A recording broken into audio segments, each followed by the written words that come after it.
Auto insurance can all seem the same until it comes time to use it. So don't get stuck paying more for less coverage. Switch to USAA Auto Insurance and you could start saving money in no time. Get a quote today. Restrictions apply. Hilton brings you new ways to stay with experiences that let you capture the glory days. Introducing the Graduate Hotels. Each inspired by local college towns, these stays are always original and never boring. Get in touch with traditions all across the country and enjoy a stay that's a class above the rest. Book at Graduate Hotels with Hilton Honors Points at Hilton.com. It's a win-win. Hilton, for the stay. This episode is brought to you by Indeed. When your computer breaks, you don't wait for it to magically start working again. You fix the problem. So why wait to hire the people your company desperately needs? Use Indeed's sponsored jobs to hire top talent fast. And even better, you only pay for results. There's no need to wait. Speed up your hiring with a $75 sponsored job credit at Indeed.com/podcast. Terms and conditions apply. This episode is brought to you by Walmart. New beauty is in bloom at Walmart, and it's all about springtime radiance. From Drybar, Tula Skincare, and hundreds more available online, Walmart has the premium brands you want and this season's on-trend products for flawless, glossy hair and hydrated skin. Big name beauty brands? Check. The things you love? Check. Find trending spring beauty and all you need to look and feel gorgeous at Walmart, on app and online. The Rams have traded out of the first round. What does that mean for tomorrow and Friday's draft days? We'll talk about that next on this Round 1 Draft Reaction episode here on the Rams Up Podcast Network.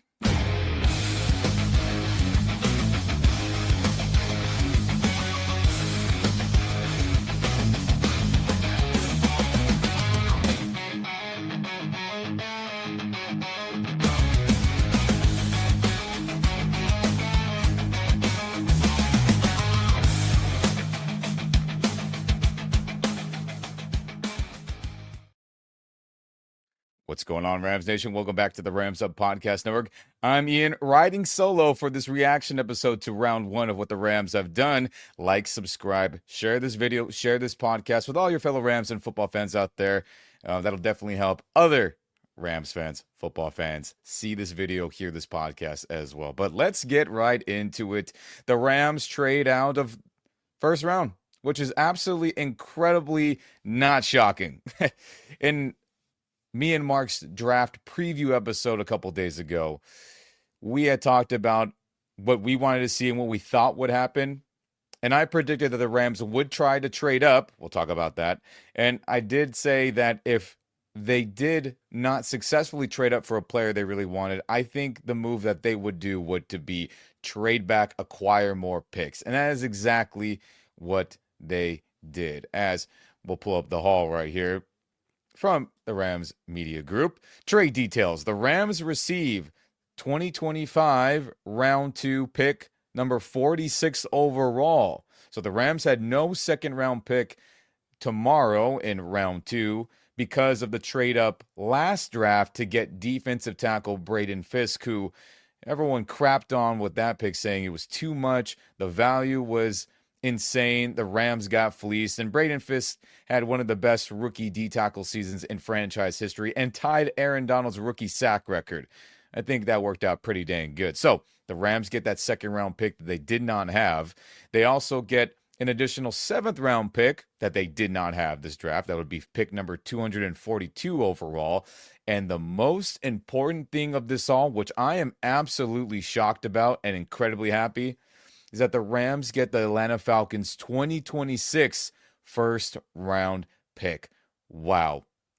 If you remember, the trade up way back when Lamar Jackson was a rookie, the Ravens did not give up a first round pick, and they moved up way less to get back into round 1 to select Lamar Jackson. The Falcons gave up way more to get an edge rusher, as yes, we give the Falcons that 26 overall, but we do give up one of our 3rd round picks, the compensation pick, I believe, that Raheem Morris, quote unquote, got us when he got hired to the Falcons. So all good. A pick that we originally maybe weren't going to get. Les Snead and co. Sean McVay and co, Tony Pastors, Kevin Demoff, the Cronkies, everyone gave the A-OK like, hey, no problem. Give up that third-round pick that we probably weren't originally ever going to have. No problem. And we'll get this haul instead. I mean, Rams Nation, this is absolutely a heist, a steal, a fleecing, whatever you want to call it. Now, is that edge rusher that the Falcons selected at pick 26 going to end up a good player, going to end up being a good player, excuse me? Who knows? You never know. But there's no doubt about it that the Rams said, we're not taking any of these other guys we're not completely on. And, who would that be? That would be, Shedeur Sanders at the time. It would be Will Johnson, who now has been reported to have serious leg issues medically wise, that teams were just not okay with taking him in the first round. Obviously, Malachi Starks went a little bit after, but they weren't sold on him completely, obviously. Nick Emenwari, the other safety who I really like, they weren't sold on him, obviously. Jihad Campbell, who's had health issues with shoulder and other things that has been reported on today, they weren't completely sold at staying pat there and taking him no matter what. So, if the Rams didn't love these players, I had no problem with them moving back, which I originally had thought. But to get this haul right here, Rams Nation, absolutely fantastic. What a Les Snead masterclass this was, as he gets crapped on a ton for bad quote-unquote trades with players, which I think he should be getting more compensation for a Jalen Ramsey, a Brandon Cooks way back when, and other players we can go down the list in our heads where we're all like, that's all they got? But not this time around, as I believe that this haul that they were able to fleece from the Atlanta Falcons is gearing up to go get a quarterback in the first round in 2026. And who may that be? Well, I think we have some evidence from not too long ago. I think that points into the direction of what quarterback that I think Les Snead would definitely want, and that would be the son of a Manning, Arch Manning, the nephew of Hall of Famer Peyton Manning and Super Bowl MVP quarterback Eli Manning. Guys, this photo right here, if you're tuning on YouTube, shout out to Alex Dunlap NFL on Twitter X for snapping this photo as I share here. Rams GM Les Snead talking with Arch Manning at the 2025 Texas Pro Day. Come on, guys. I see the vision, as people like to say, and I definitely see it here. As, yes, this quarterback class has been talked about to be lesser outside of Cam Ward, depending on your flavor of Dart, Milroe, Shedeur, and all the other guys. Obviously, Les Snead, Sean McVay, and especially Sean were not sold on any quarterback in round one, which, hey, so be it. I only like Cam Ward the most. Shedeur, I had a round one grade on, but they're saying, no, we're gunning for Arch Manning, which I'm totally double thumbs up, double horns up in agreement with. As this dude is going to have his first time fully starting at the University of Texas this season, I expect him to play well. In the spots that he showed up in place of an injured Quinn Ewers for Texas last season and back, he played some pretty dang good football. And Matthew Stafford has absolutely spoiled the Rams with Hall of Fame level quarterback play for many, many years, and I expect that to continue this upcoming season as we push for another Super Bowl championship. So Sean McVay is going to have to go with a quarterback that is nowhere near the upside as a Matthew Stafford. They're not taking him, I believe, now based on this move. Could they still go Jalen Milroe tomorrow in rounds 2 or 3? Absolutely possible. They've met with them a ton. I wouldn't hate it. I had a round 2 grade, round 3-ish grade, depending on your flavor on Jalen Milroe. So I'm completely okay with them selecting Milroe on day 2 of the draft. Llévate más de lo que esperas todos los días con el nuevo McValue en McDonald's. Ahora puedes comprar uno y sumarle otro por $1.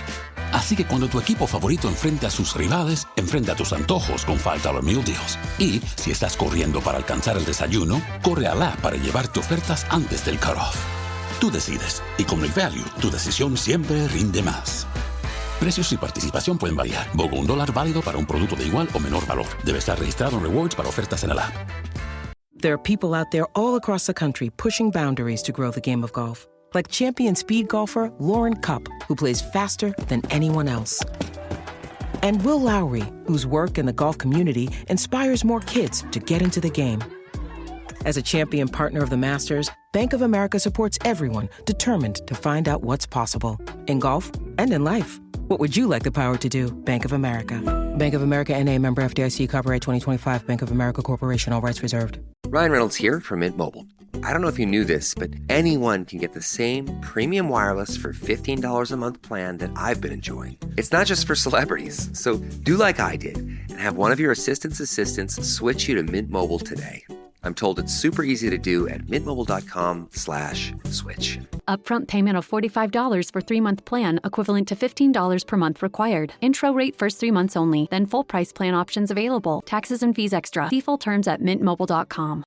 Hello, Nigel here. As an owl, I love to be awake all night, but allergy sufferers like you probably don't feel the same. So take Xyzal at night to relieve allergies while you sleep. Then wake up fully refreshed for a more productive day. Xyzal works fast and offers 24-hour continuous relief from sneezing, runny nose, itchy watery eyes, and itchy nose and throat, so you can enjoy doing the things you love all day long. Be Wisal. Take Xyzal at night. Use as directed. Starts working in 45 minutes. This feels like Les Snead is in love with Arch Manning, and I'm sure other teams are. And now with this Atlanta Falcons first-round pick, which, by the way, the Atlanta Falcons have been in the top 10, I think, the last 4 out of 5 drafts, if my memory serves me correctly. So that pick is going to be pretty dang high if things continue on that, recent trajectory. Now, they have better players. They have a young quarterback. That's pretty good. Raheem Morris is a good overall head coach, I believe, that knows how to coach up a team, lead some men. So the chances of that maybe aren't as high as they were in years past, but history tells that Atlanta will at least have a top 15 pick, which is incredibly valuable.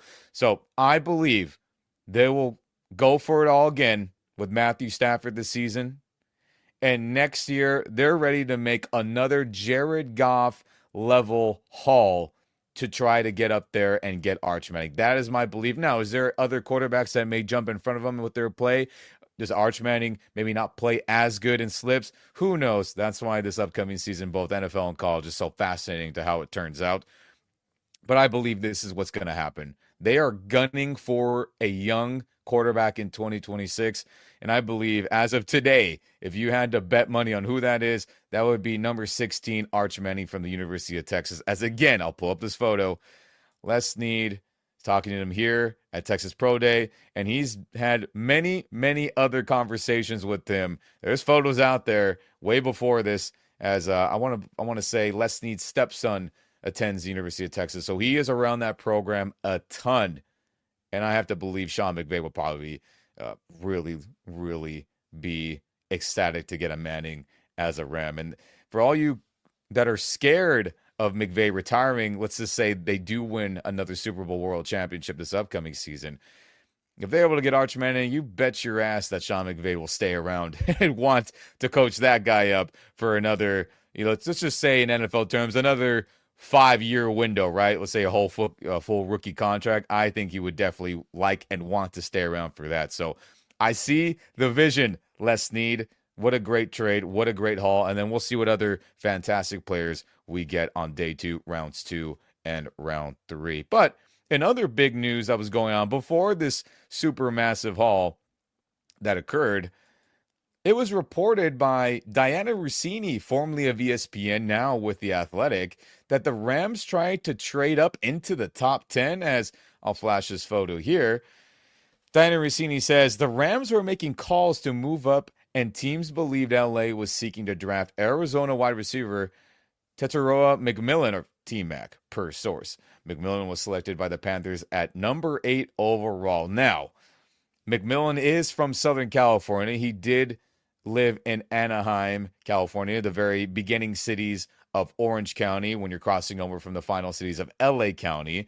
So if you can picture the city of Anaheim, for anyone who is not from the area, Angel Stadium, where the Anaheim Ducks play, not very far away from downtown and all that. So a closer city in Orange County, closest to LA County. And he ended up going to high school at Servite, which is a private school that has been known for years and years and years of great Division I football, have won many CIF championships, CIF state championships, and that's where he attended. So, was it because of that? Doubt it. Was it because Sean McVay really loved his skill set? Possibly. But in my heart of hearts, what do I believe? I believe they were trying to leapfrog the Chicago Bears at 10 to get tight end Colston Loveland, who ended up getting selected by the Bears. They're at pick 10 overall. As Sean McVay has tried 2 drafts in a row to get a tight end, as he tried in 2023 to get now Buffalo Bills tight end Dalton Kincaid. He tried last season to go up and get now Las Vegas Raiders tight end Brock Bowers, who was an all-pro and broke a bunch of rookie records. So I believe they tried to do the same thing as I thought in the draft preview episode that me and Mark did, that they would try and trade up for a player Sean McVay really loved. And I believe it was Colston Loveland, not T-Mac here, that ended up going to the Panthers. Now, we'll find out. Could that have been true? They were trying to get T-Mac? Maybe. But if I had to bet money on it, I say they were trying to get Colston Loveland, who, in my opinion, first-round grade, ran way better routes than a majority of the wide receivers in this entire draft class after I watched film. And that would be somebody that could replace Tyler Higbee for many, many years to come. And I think that's what they were trying to do. But, hey, Rams were trying to make moves to go up. But instead, they trade back and get a super massive haul to likely get a quarterback next season. And again, I believe that would be Arch Manning. But Rams Nation, holy crap. I'm excited about this haul, and I'm excited that we got a second-round pick out of this too, as again, there was no second-round pick for the Rams day 2. Now we have one. Totally ecstatic with that, as we can get another premium player in that round, and we could still get another premium player in round 3. And who knows? We got a lot of 6th-round picks, some 4th. They may use that as ammo to trade up into the 3rd or trade up higher into the 4th to get other players that might slip and fall that are going to end up being some good football players for the Rams. But Rams Nation, crazy draft haul. Again, Les Snead, masterclass, double thumbs up, double horns up. But real quick, before we get out of here, what are some moves that our NFC West foes made today? So 49ers select edge defender Mykel Williams. Cool. Another lengthy guy, as, hey, building through the trenches is key nowadays, as the Eagles have shown that you can kick people's asses severely with good trench play, as they did this last postseason run, other than the Rams, I believe, as we went toe-to-toe with them. But, hey, 49ers, they value that. John Lynch values that. Totally get the selection, as they need somebody to play opposite of defensive end Nick Bosa. So, hey, this is a player. We'll see what happens, and we'll have some battles in the near future with this guy from the 49ers. Other than them, Arizona Cardinals selected defensive tackle Walter Nolan, another trench player, as again, everyone, it feels like people are starting to copy the Eagles' method of drafting. Let's go big. Let's try to get difference makers in the trenches. And with their head coach, Gannon, being a defensive guy from Philadelphia originally, it makes complete sense that they want this route as well. And then finally, Seattle Seahawks, another trench guy, Gray Zabel, the interior offensive lineman from North Dakota, as he is somebody that I liked as well. Could play some center, could play some guard.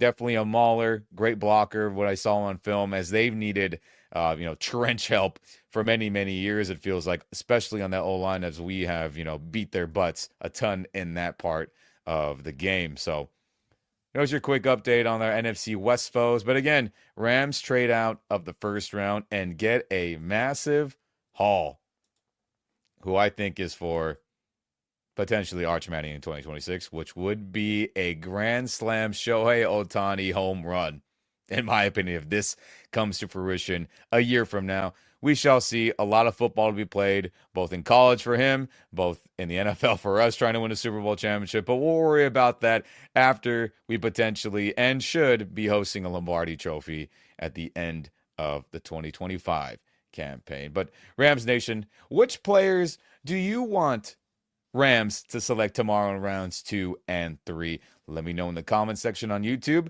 Let me know in the comment section on Spotify, Apple Music, wherever you get your podcasts, and listen in there. And that'll do it here on this draft first round reaction episode, Rams Nation. Totally excited to see the awesome players that are still available in rounds 2 and 3 tomorrow.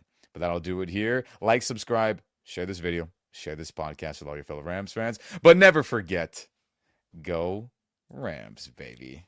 My cat Freddie loves to be brushed and cuddled. But stirring up his cat allergens meant sneezing and itchy eyes. Then I found Purina One Live Clear. It's cat food that reduced the major allergen and my suffering in as little as 21 days. Now, we feel closer than ever. If you have issues with cat allergens, you really need to try Purina One Live Clear. Try new Purina One Live Clear today. Purina One, a difference from day one.